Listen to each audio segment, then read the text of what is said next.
do you feel like ha have you ever experienced a sunrise in your own life? So a figurative one, and what was that, or what was or is that experience? So the first thing that comes to mind is my daughter, because it's the most life-changing thing that, you know,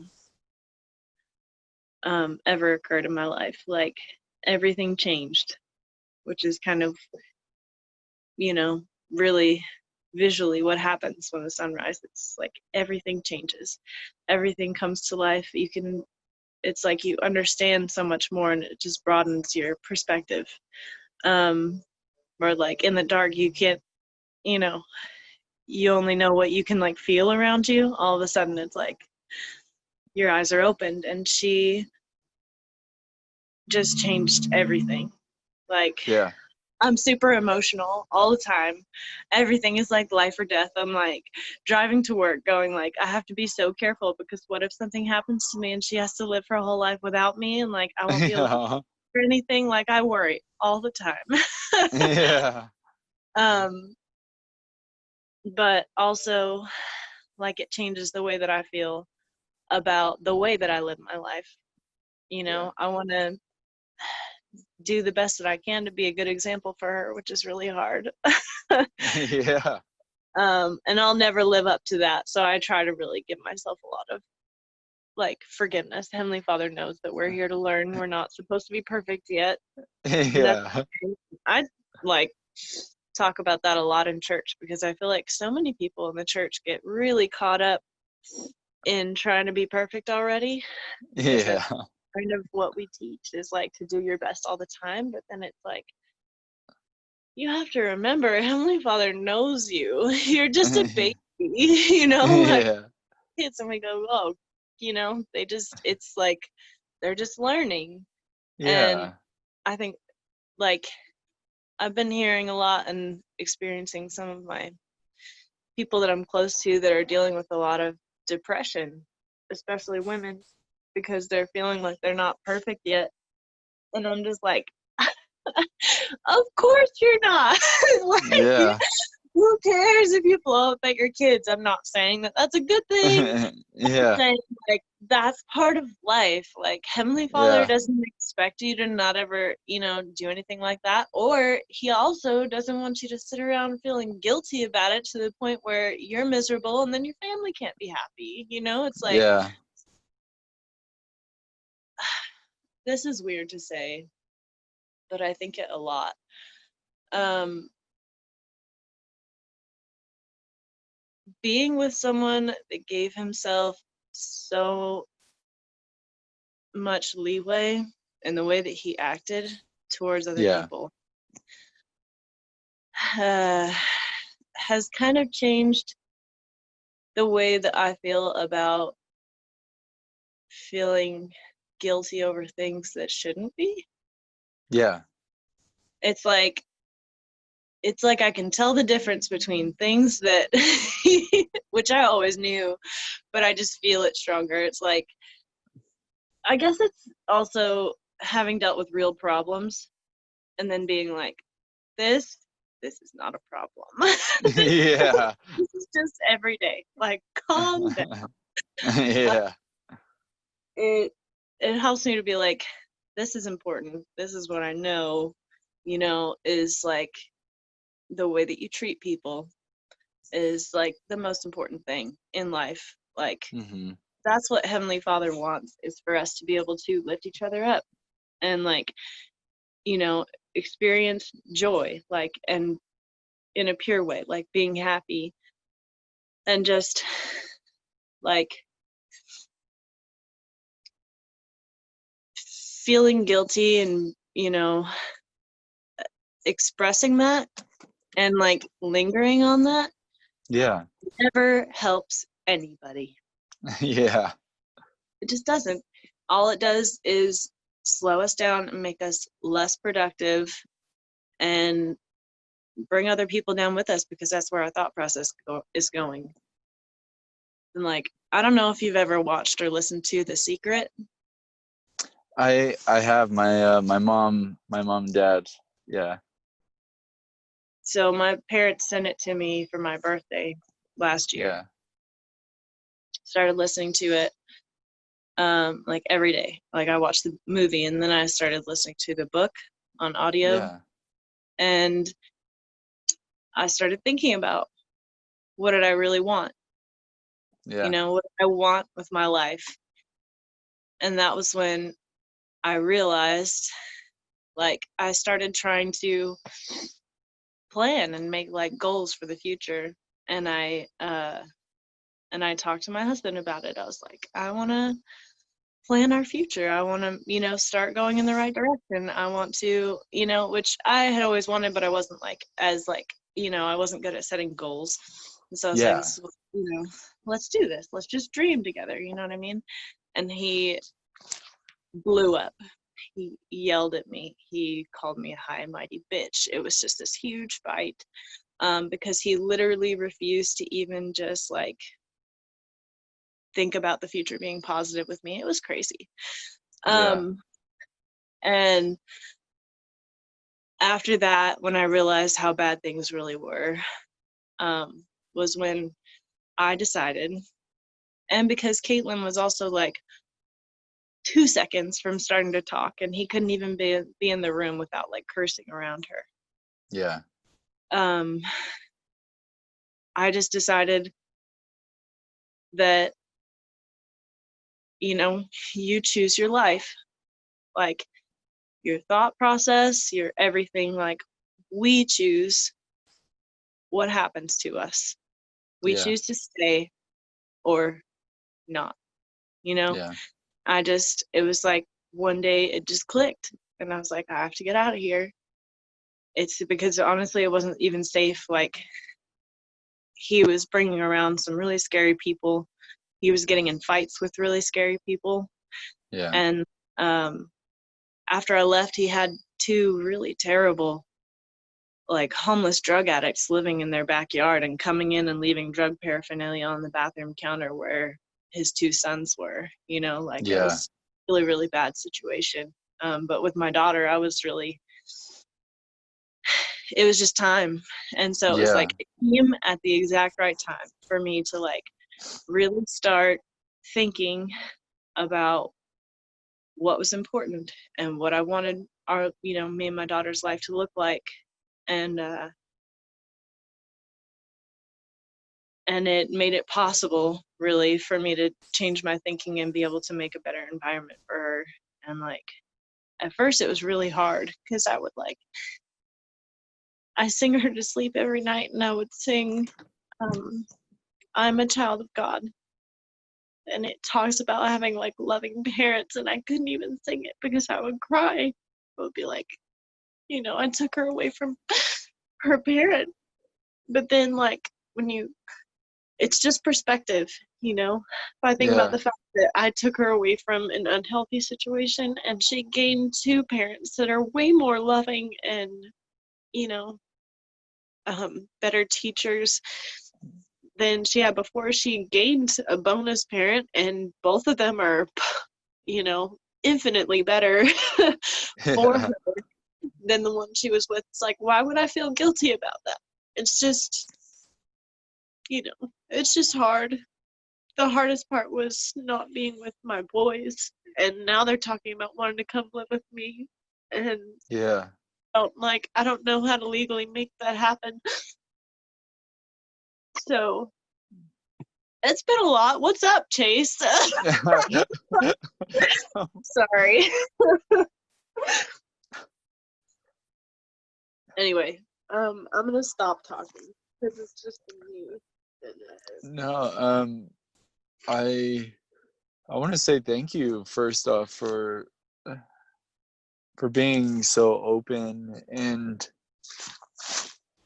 sharing things that are really meaningful. Like, this is the kind of thing that, or like the kind of stories and examples that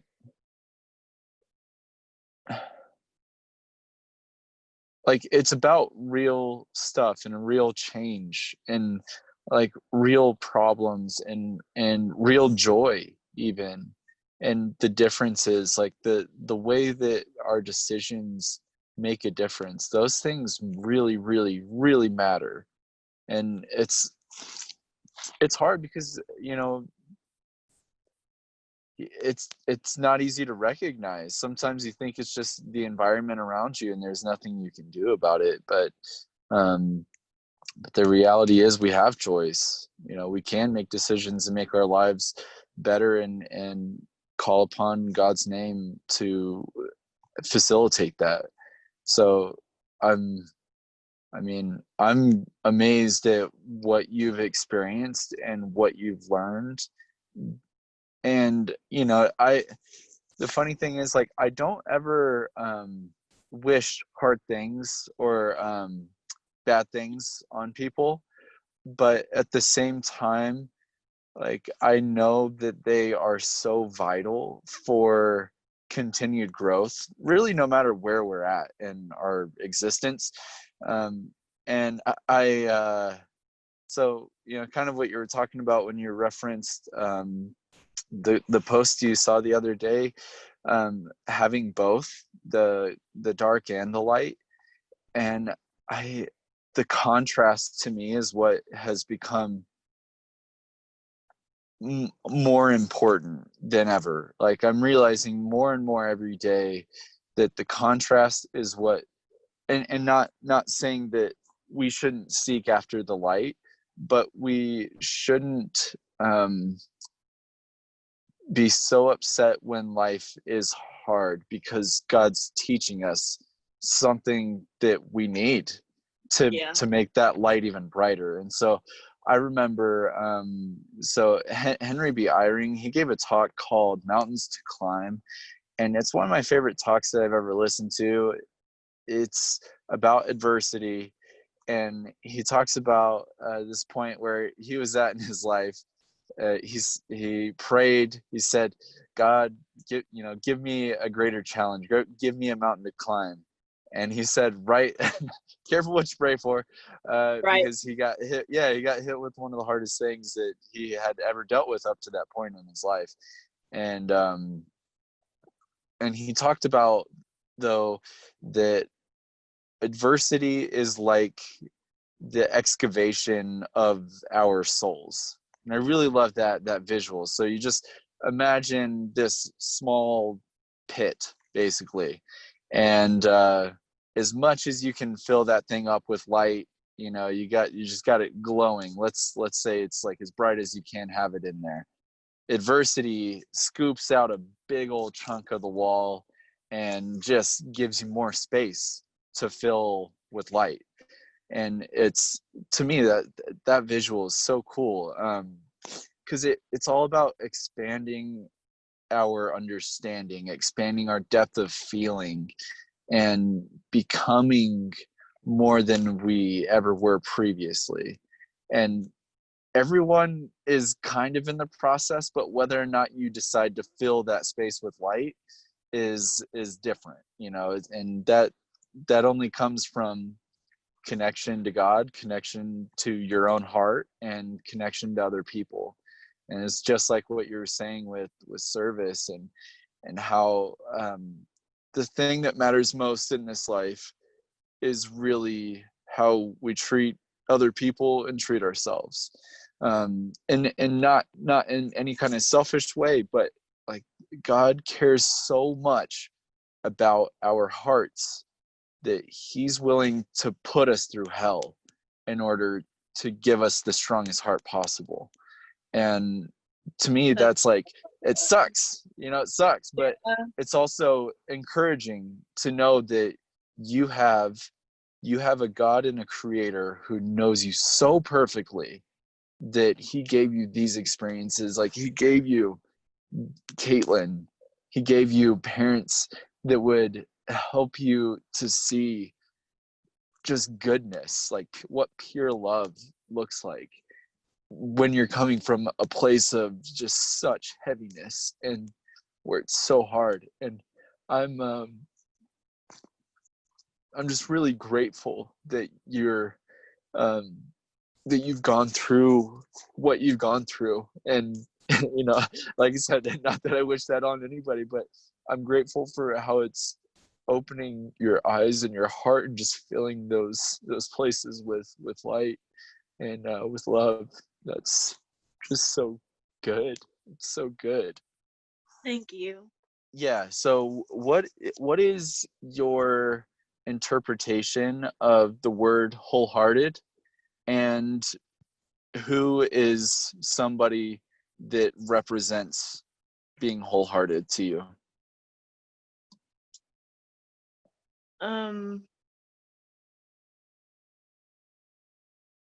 I think of my dad. I mean, I've been like I've always been close with my mom, but I haven't felt like super, super close. Like I love my dad and he's amazing, but I've Yeah, not been as close to him as I am now. yeah, And he's just been like so good to me, like all the time. He's like telling me how awesome I am. And I feel like being wholehearted is like really showing love. And like genuine care and just wanting, like, giving your heart to another person, like, because being happy in yourself is one thing, but I feel like to feel wholeheartedness from another person means like you can feel how much that they care about you.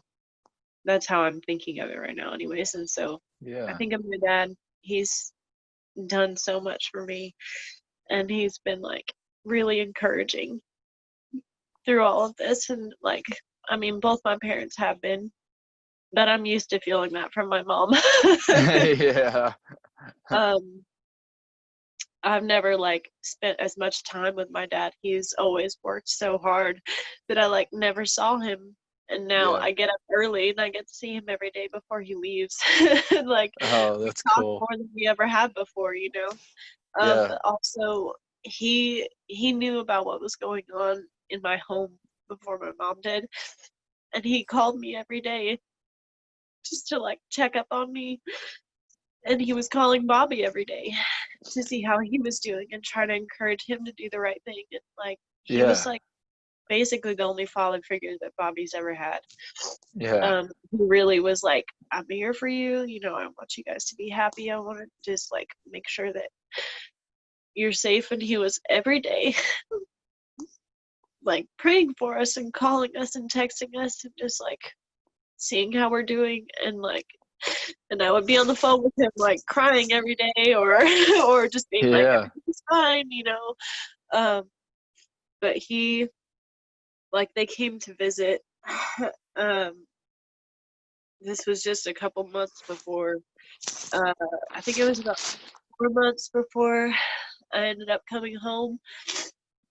And my mom didn't know anything about what was going on. Nobody knew until like my dad knew the last 4 months, and then I finally came home, and then everybody knew what had been happening. Um, because it was all like a big secret. But like, um, he's just been amazing. Like when he came, he helped me fix like three doorknobs in the house that I had kicked through because my ex was passed out on the other end, and I was afraid he was like dead. Um, and like just held me on the front porch and let me cry when he figured out what was happening. And like I said, like checked up on us every day after that. He's yeah. really been there for me Wow. when I really needed it. Yeah. Um, yeah, so I guess that's pretty complete answer. Yeah, yeah. That's pretty solid. Yeah, I'd say that's a good example of the word wholehearted. yeah, Wow. it's amazing. That's so cool. Super blessed. Yeah. And I look like Uh, I've been punched in the face 100 times. Turned my video off. Yeah, me too. I just you just can't see my face as much. So, wow. Yeah. Oh my goodness. Oh, Megan, thank you so much. Yeah. I'm sure you Yeah. weren't expecting all that. I'm like, here's life.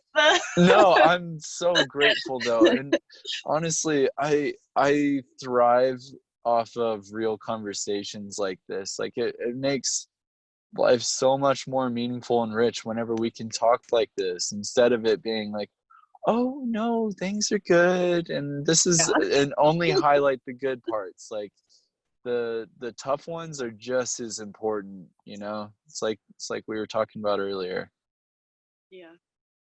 I mean, Yeah. that's how we really connect and understand and be able to appreciate each other. You know, when Yeah. people actually tell you real things about their life and not in a way where they're complaining, but like, especially when we get to say what we've learned from it. Like, that's Yeah. when we really get to see each other. Like, I had just an example of it yesterday, and I was like telling my mom about it. Like, you know, and a lot lately because I've really tried to be like open to it, seeing people for who they are when even when you start out